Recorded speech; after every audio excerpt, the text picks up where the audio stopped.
Hey guys, welcome to another exciting episode of the Stash Report from the Stash Project. Today is October 16th, 2015, and we have a pretty decent little show for you today. We have a bunch of kit releases. Technically, I believe all of these are reissues of one sort or another. You'll see as we talk about them. So there's no actual brand new kits coming out, but all of these were considered to be new kits because of being either stocked into different categories by the manufacturers or being reissues that are so long ago and far away that they have entirely different stock numbers this time around. Usually, I divvy these videos up when I'm doing the research on them into new kit news and information, new kit releases, and then reissues. And I always, I've done this video like 3 times now. I keep getting stuck at this point because there are no real issues per se. Nothing with spot run. Like Aoshima had no spot runs this month, so all of the stuff is reissues of stuff that is so long ago out of production that none of it is reissued, technically speaking, other than the Hasegawa stuff that all but one of those kits are already out. So, new kit news and new releases. That's all we're sort of talking about this week. On the new kit news side of things, we have found out via just, being posted around at different vendors that Revel Germany is looking at probably a late November release for that their reissue of the Italeri Tool Ferrari 250 short wheelbase kit. As far as getting it actually here in the United States officially through your hobby shop, is probably going to end up being January. More than likely, there seems to be about a month and a half lag, so to speak, between when Europe and the entire world gets these kits out of Revel in Germany and when Hasegawa begins to carry them. This past Sunday, was the NNL Nationals in Toledo. Both Mobius and Round 2 had table displays, setups. Apparently, Revel quasi no-showed. It's my understanding Ed Sexton went and showed very quietly to a few people a sort of test shot in yellow of the Ford Fusion Snap-Type Max NASCAR kit. Those are allegedly still on point for being December releases. We'll see when December comes around if they actually make it or not. But that was all Revel did. Revel did not have a normal display like they have where they show their test shots for for kits that are about to be released and their little pegboard displays for new tooling. And there has been, as of yet, as you figured out, no fourth quarter flyer telling you what new kits are going to be coming out. So we may just be riding out the rest of the year with Revel just releasing what they're behind on as far as what 2015 kits have not come out yet, and then start out fresh in 2016. But along the NASCAR line, they did announce via a press release on Wednesday that they have signed a 3-year contract with NASCAR Properties, which is apparently like a sort of a single point of contact NASCAR licensing thing. They're going to, after the Ford Fusions come out, sometime in the spring of 2016. Now, that does leave basically a 4 to 5 month period when you're talking about what the spring means. Is that the first quarter or the second quarter? So it's a 6 month span there. They're going to be doing the GM products. They're going to be doing, the Chevy SS, I guess, is what they're running now, for both Jimmy Johnson and Dale Earnhardt Jr. So you're going to get a 48 and an 88. Also, this is going to be a 3-year-long contract. If you're not into the Snap-Type Max thing, which, it doesn't seem to be affecting builders that much. I've seen a lot of people that I don't think would normally be going after Snap-Type kits or even pre-painted kits, going after them because they're sort of the only thing around right now, and nobody seems to really be just willing to show the fortitude and patience to wait to get an actual model kit out of these people. Let me tell you up front, unless you're really, really into the idea of these Snap-Type Max kits, and they will be pre-decorated and pre-painted, so know that going in. They're designed to be, not quite build-and-play kids' toys, but still aimed at very, very young modelers with stickers and, not waterslide decals and stuff like that. Granted, if you're going to do Brad Keselowski's, car that has a beer sponsorship, so you'll be getting aftermarket decals anyway because, save the children. But they, like I said, have signed a 3-year agreement that is going to go through 2017, or actually probably early 2018, to be doing, in the future, 4 more kits. They have not announced manufacturers or teams, so we don't know if there's going to be Toyota in there or not, but more than likely it will be Fords and Chevy at least. For 2016 late and 2017 full detail glue kits of NASCAR. So that is going to be making a comeback at Revel. I don't know how I feel about that necessarily. I don't watch NASCAR now like I used to as a kid when I used to build NASCAR kits in volume like I do the GT3 cars. But it'll be nice having that ability to decide in a year or two if I want to build a full detail NASCAR kit again and not being stuck with the 30-part pre-decorated snap-tight thing. So, I guess if you're into NASCAR a lot, you're going to get these kits probably, regardless of what my opinion of whether or not you would want to get a snap-tight kit or not is.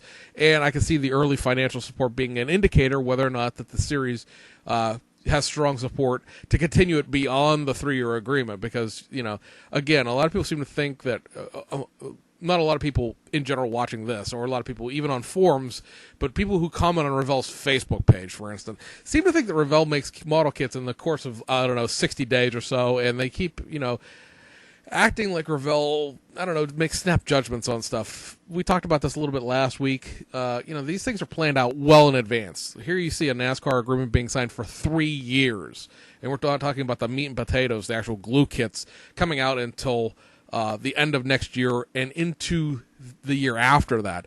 You have, of course, the Foose agreement that was signed. That's also a 3-year agreement where there's going to be 2 build-and-play Foose cars, 2 pre-decorated Foose cars, and then the 2 full detail brand-new kits, the 56 pickup and the Cadillac Eldorado, that 47 Cadillac thing that they did.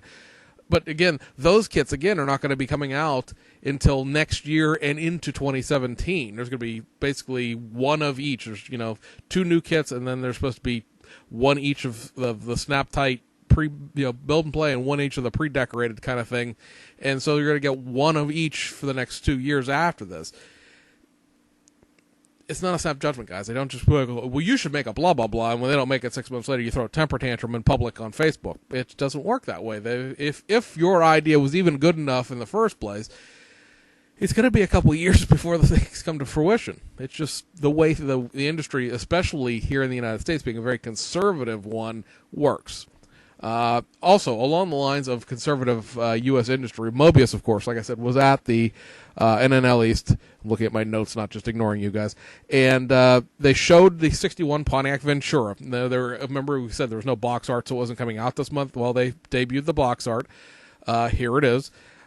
This is going to be done, more or less. Supposed to be on the water by the end of this month, and they're expecting something along the lines of a pre-Christmas release of that kit. Mobius, because they're such a small company and they're not, releasing 18 kits a month or, 5 kits a month, or in Revell's case, I can't even say Revell's case is 2 kits this month in October. There's 2 automotive releases. There are a number of armor and aircraft and other releases that they're doing in the month of October. There's just not a lot for the car builder. But, obviously Mobius doesn't have that kind of, tooling catalog. They do the sci-fi stuff. They do the automotive stuff. So it will come out. Try not to cough. Sorry, guys. But it got the best of me. It'll come out when it comes out, as far as when it gets here and then when it gets into the distribution channels and gets out to your local hobby shop. So it's not going to be like the end of December like Revell would put out their December kits. It's going to be on the shelves probably the middle, maybe in the beginning of December. It all depends on how long the slow boat from China literally takes to get here. After that, there's going to be a 61 Pontiac Catalina 421 Super Duty. That is going to be a spring release, allegedly. So again, that's another 6-month window. Don't have a real specific date on that. They did show the 65, I think it is, Mercury Comet. It's still in a raw gray test shot stage, so the tooling work is still being done there. They did show also, I don't have pictures for this stuff because I didn't feel like stealing other people's pictures and I didn't go. They're also going to be doing the second version of the 65 Plymouth, and that is going to be a 65 Plymouth Belvedere 1. This is going to be a quasi A990 drag car. It's not really being set up to do one specifically. It doesn't have the right engine, doesn't have the right interior.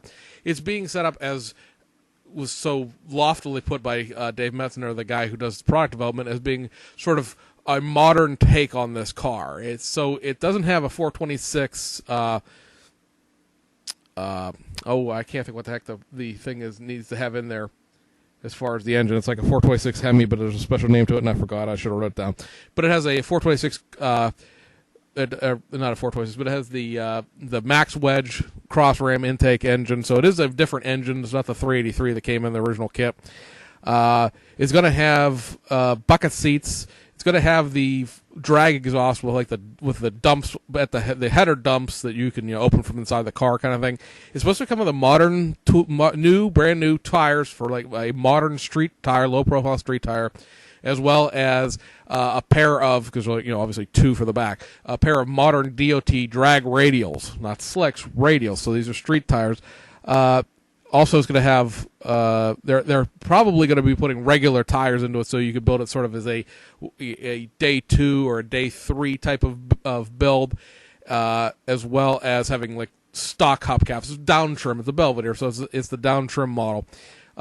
It's neat. It's neat enough that I probably will get one. I got the 65 Satellite for the guys who saw the weekend results and acquisitions video. I did get the 65 Plymouth Satellite kit at that time, and I probably get this one just because I like the fact of it being a little more varied. It'd be interesting to see what these tires are going to look like. I've shown them to a few friends the pictures that were taken of the test shots, and they at least seem to think the drag radials look to be passable. It'll be interesting to see what these modern street tires are going to be like, because of course nothing's going to be nothing's going to have any logos on it, so it's not going to be a brand name tire as of such. Again, that is going to. They're hoping that this kit, that the Belvedere, will be done by the end of the year, and then put on the boat before New Year's, because Chinese New Year, that whole thing, for most of January, nobody's at work. So hoping to get it out before that, and then it would probably be on the shelves February, March-ish. So there's where you're at with that. There was no real comment about the 70 short bed that Mobius and Model King are doing. As far as that, other than being next year sometime. And I believe that pretty much covers as far as NNL goes. There was one kit announcement. Officially, Hasegawa has announced that in December, they will be doing the BMW 318i British Touring Car Championship Team Schnitzer car. It's pretty much the same drivers that did their Japanese Touring Car Championship BMW. Different sponsorship, different graphics package. Anybody who's watched the video last week or the week before, we talked about the fact that Studio 27 is going to be doing a British Touring Car Championship decal set. I had said at that time, I wonder if that'll bring about the British Touring Car Championship model kit. Obviously it didn't make Hasegawa release something. Studio 27 knew they were releasing the kit. I believe the BTCC car has a different set of mirrors, because it was a different, at least from the pictures I've seen, BTCC cars have different mirrors than the Japanese touring car and the Macau Gia race teams do. I don't know if that's actually in the kit. I've never had any of these race kits. And then there's also on Hero Boy, people who watch ELP modeling, Elliot, know him. He obviously champions those guys because they're over there in the UK with him. They're showing on their website a release for the Martini-sponsored Alfa Romeo 155 TIV6. That is like the third of the 4 kits. There was the Jägermeister kit, or I should say, in order, the Alfa Corsa kit, the one that everybody calls the Decra car, the one that's just red car on the box with Alfa Romeo logos. Then there was the Jägermeister car. Those are the two that, to me, had just reissued here recently. And then you have the Martini-sponsored car for 1995, which was when the new kit came out. There's enough differences between the 93-94 kit and the 95-96 kit, we've gone over this before, that it required enough different tooling things that it's actually a different kit. As far as, the parts don't cross. There's a different intake, there's a different interior, and like I said, it's 2 separate kits. And then the last one was the Bosch sponsored car in 1996. So they're saying they're expecting a December, I believe it was a December 15th release of that. That kit has not been announced on any of the Japanese vending websites that I normally go to. So I'll be keeping an eye out for that, because that would be the one Alfa Romeo kit that I'd be missing from my collection, because you guys may remember I picked up the Bosch one from a friend. Also, I've seen a release I get really annoyed when people misuse that, and I think I just did. I saw on another vending website that a November 14th projected release date for the Tamiya Mazda MX-5 Mazda Roadster, the brand new kit that was just shown here at the All Japan Hobby and Toy Show. So that's interesting in the sense that Hobbylink Japan has still not even listed that kit as being in existence, and it's supposed to come out in about a month. Maybe. We'll see how accurate that date is. And, that takes care of kit news. On to kit releases. We have 1 kit from Aoshima, 1 kit from Hasegawa, and 4 from Fujimi. We'll also mention, you guys watched the video last week, know that I was saying that, there was only 5 kits that were officially on Fujimi's corporate release website for the month of October. The other 4, the Ferrari 365 GTB4 Daytona, the 355 Berlinetta, the Infiniti Q45, and the Y31 generation Nissan Cedric Gloria.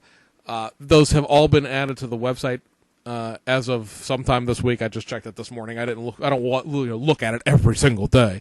The Gloria, Cedric 2-in-1, and the Infiniti Q45 are scheduled to come out next Wednesday, and the 2 Ferraris are scheduled to come out the last Wednesday of this month, which I believe is the 28th. So if you were waiting on any of those, or you are waiting on any of those, they will be coming out this month after all. So over to Aoshima real quick. Aoshima giving you a reissue, basically. This is the McLaren F1 GTR Longtail 1998 Le Mans 24 Hours, number 40 EMI sponsored Longtail. This is the much delayed kit. This was supposed to come out, when? It's been going through my things now every month for months now. At least it's a couple months late. I'll try to look back through pages here and see when I first listed it as being a release. I don't necessarily even see when I listed it first time as a release. But anyway, I know this kit has been delayed at least for 2 or 3 months now, and it came out this morning, so it's out finally. Moving over to basically this kit is before we go on. This kit is exactly the same as all the other Longtail kits. It just has a different set of decals. Now over to Hasegawa. Speaking of Team Schnitzer, this, of course, is the Japanese Touring Car Championship Team Schnitzer BMW 318i. If it didn't say Premium Specialty T right there on the hood, I'd say, look, back before this series even started, when I used to be modeling really hardcore, back when I was a teenager, I sponsored this car. Haha, stash, get it? See? All right, so this kit is basically the same as the what did they call it last month? The Autotech BMW that came out last month. Except this one is molded in white. Huzzah! You don't have to try to paint a car yellow. I would imagine the British Touring Car Championship car will also be molded in white because it is also a white car. Otherwise, this kit is pretty much the exact same kit we talked about last month. It's just a different set of decals, different set of drivers. And that brings us over to Fujimi. So Fujimi has 4 new kit releases, all of them, again, being reissues. This is the Lotus Europa Special, or Lotus Europe Special, if they put it. They're not quite getting the name right, but hey, whatever. This is the same kit that came out a few months ago in the Circuit Noanami Circuit Wolf series. This is more of a European style. However, if you really sat down and compare the 2 box arts, you get regular mirrors that are up there on the doors. The mirrors in the Circuit Wolf car were on the fenders. It was a JDM version of the Lotus Europa. This is the more European one. It also deletes the Japanese turn signals below the bumper, deletes the Japanese side markers, and puts the European ones back on. And this thing has sort of a John Player special-ish kind of decal set. I'm not completely sure it's completely the JPS decal set that was actually on these cars. I have to dig my Tamiya kit out and compare them. But it's something resembling it. I don't think they can call it the John Player special because they probably didn't pay the licensing for that. Otherwise, it's the same curbside kit. It has a very minimal bottom engine detail, has seats that are molded into the floor, so you only get seat backs. It's, one of those modern Fujimi tools that makes you wonder why that looks the way it does, in the sense that it's not up to standards of their other newer kits. Frankly, a lot of their kits they did probably 5 years ago are a little bit more, better, more gooder than the ones they've been doing lately, because they have really, really focused on doing the interiors that have the, a bucket style from like the 1980s, where there's no separate side panels, or door cards as Elliot likes to call them, and the seats are molded to the floor, and then you get separate seat backs, and it's just, I don't know. To me, is long out of production. You got to hunt and find one down, but still a better option. You got 2 K cars. These being the Daihatsu Mira Turbo TRXX Aero. This is a 2-in-1. You can build it either way. The Turbo TRXX, obviously, on the bottom left, and the Aero up there on the top right. These are snap-tie kits. We've talked about this before. Snap-tie kits, 45 parts. All the Aero parts, all the bodywork and all that stuff, you have to glue on because that was a separate kit at one point. It's an interesting conversation piece, as is the Daihatsu, the Daihatsu Lisa. This is the Z Turbo and the Aero. The Z Turbo being the white one on the back, the Aero being the tomato red one on the front there. Again, it's a 2-in-1. You can build it either way. Obviously, you get different sets of wheels and stuff like that. Different bumper, the body kit, again, has to be glued on this version. The rest of the kit is a snap-tight. It, again, 40 to 45 parts. And last but not least, the reissue of the Porsche 911 Turbo Flat Nose. This is the curbside kit, guys. Sorry, not an Enthusiast Series kit for you this time around. This is the curbside kit. Not necessarily a bad kit by any stretch of the imagination. The Tamiya 911s that were done, the GT3, the GT2, road version, and the 911, just the regular 911, they were all curbside kits out of Tamiya. So it's been a little while, probably. Other than the Carrera GT, the last Porsche kit that has an engine in it that is not curbside are the Enthusiast Series, 85 or so Porsches, which is what this is also one of. But again, guys, this is the Real Sports curbside version. Again, there's nothing wrong with it, but it is not the Enthusiast Series full detail kit, and that monogram kit does exist, although I'm going to guess this will probably be a little more accurate than the monogram kit as far as the overall fit and finish, because this is based on the Enthusiast Series kit. It's just been very, very simplified, to sell at a lower price. That simplification was done years and years ago, probably back in the 90s, so it's not something that was just done in this reissue, or done in this kit. This is a reissue of the dumbing down, so to speak, of the Enthusiast Series kit. And I believe, guys, that would be it. So we're looking at still needing another 5 kits out of Fujimi, 1 more out of Hasegawa, 2 more out of Aoshima to finish their October kits. Those kits are coming, though. I know some Japanese vendors already have that in stock, but not the ones we use, so we're just waiting for the official release, so to speak. And then we'll have the domestic stuff from Round 2 and Revell in the next couple of weeks. And we'll plod on here into the holidays. We've got Halloween coming up here at the end of the month, and then before you know it, it'll be 2016, really. So anyway, guys, we'll see you on the other side.